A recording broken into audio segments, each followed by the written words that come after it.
Durgesh class में आप सभी का स्वागत है। यदि आप मेरे चैनल पर नए हैं तो प्लीज चैनल को सब्सक्राइब कर दें और बेल आइकन को दबा दें ताकि आपको लेटेस्ट जेपीएससी से संबंधित जानकारी आपको समय पर मिल सके। तो देखते हैं आज का न्यूज़ क्या है। Update, JPSC mains high court में सुनवाई टली, अब 25 को फैसला, सीएम ने कहा युवाओं के हित में लेंगे निर्णय। रांची राज्य ब्यूरो, झारखंड लोक सेवा आयोग की छठी मुख्य परीक्षा पर बुधवार को भी फैसला नहीं आ सका। झारखंड हाई कोर्ट में एक बार फिर इस मामले में सुनवाई टल गई। अब 25 जनवरी को जेपीएससी मुख्य परीक्षा पर रोक लगाने के मामले की सुनवाई होगी। इससे पहले सोमवार को यह मामला संबंधित कोर्ट में नहीं सुना जा सका था। मंगलवार को सुनवाई पूरी नहीं हो पाई थी, जिस पर कोर्ट ने कहा कि बुधवार को इस मामले की सुनवाई होगी। एक बार फिर बुधवार को इस मामले में सुनवाई टल गई है। उच्च न्यायालय अब जेपीएससी मुख्य परीक्षा के भविष्य पर शुक्रवार को सुनवाई करेगा। बता दें कि जेपीएससी मेंस पर पहले से ही संकट के बादल मंडरा रहे हैं। विधानसभा में मंगलवार को सत्ता पक्ष और विपक्षी सदस्यों ने भी मेंस परीक्षा पर रोक लगाने की जोरदार मांग उठाई थी। सीएम बोले युवाओं के हित में लेंगे निर्णय। विपक्ष सत्ता पक्ष ने भी की परीक्षा पर रोक की मांग। विधानसभा में बीते मंगलवार को भी झारखंड लोक सेवा आयोग की छठी सिविल सेवा मुख्य परीक्षा का मामला खूब गरमाया। विपक्ष के कई विधायक 28 जनवरी से शुरू हो रही इस मुख्य परीक्षा पर तत्काल रोक लगाने की मांग कर रहे थे। सत्ता पक्ष के सभी कई विधायकों ने इसका समर्थन किया। हालांकि सरकार ने मामला कोर्ट में होने की बात कहते हुए बचने का प्रयास किया। अंत में स्पीकर डॉक्टर दिनेश उरांव के हस्तक्षेप करने के बाद मुख्यमंत्री रघुवर दास ने इस पर मुख्य सचिव और कार्मिक सचिव के साथ बैठक कर युवाओं के हित में निर्णय लेने का आश्वासन सदन को दिया था।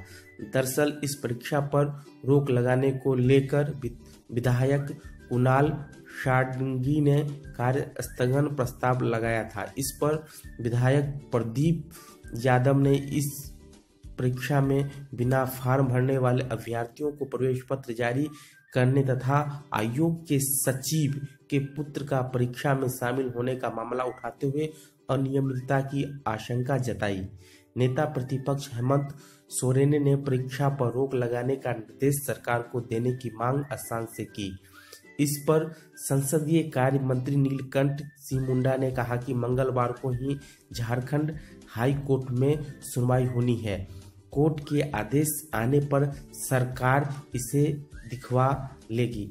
नेता प्रतिपक्ष हेमंत सोरेन ने इसे सरकार को बहाना बताते हुए स्पीकर से इस पर हस्तक्षेप की मांग करते रहे।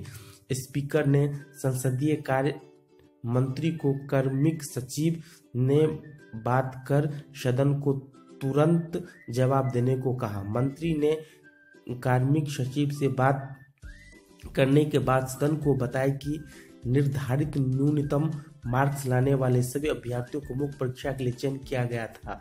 हाई कोर्ट द्वारा इस पर सहमति दिए जाने के बाद ही जेपीएससी ने रिजल्ट जारी किया। हाई कोर्ट द्वारा एक अन्य याचिका में आने वाले आदेश के आधार पर आगे की कार्रवाई की जाएगी। विधायकों के संतुष्ट नहीं होने पर स्पीकर ने इस पर सीएम को जवाब देने को कहा, जिसमें उन्होंने मुख्य सचिव और कार्मिक सचिव के साथ बैठकर उचित निर्णय लेने की बात कही। मामला न्यायालय में तो परीक्षा क्यों? संसदीय कार्य मंत्री के जवाब पर सवाल उठाते हुए भाजपा के मुख्य सचेतक राधाकृष्ण किशोर ने सवाल उठा दिया। उन्होंने कहा कि मामला जब कोर्ट में है तो आखिर मुख्य परीक्षा कैसे ली जा रही है। उन्होंने बावड़ी कमेटी की रिपोर्ट सदन में रखने तथा उस पर चर्चा करने की मांग की। उन्होंने पीटी में आरक्षण नहीं देने पर भी सवाल उठाया। विधायिका की सर्व मान्यता पर चिंता। छठी सिविल सेवा मुख्य परीक्षा का मामला कोर्ट में होने के कारण सदन में कोई निर्णय नहीं होने पर विधायक शिवशंकर उरांव ने विधायिका की सर्व मान्यता पर चिंता करने की जरूरत बताई। कहा, न्यायिक अदालत और जनता की अदालत में कौन उच्च है? संविधान में उल्लेख है, सदन को जनता के लिए निर्णय लेना चाहिए। सरकार का बहाना नहीं, समाधान ढूंढना चाहिए। तो आज का जेपीएससी से संबंधित न्यूज था, और ऐसे ही न्यूज पाने के लिए जेपीएससी से तो मेरे चैनल को प्लीज, अभी तक सब्सक्राइब नहीं किया तो प्लीज मेरे चैनल को सब्सक्राइब कर दें और साथ ही बेल आइकन को दबा दें।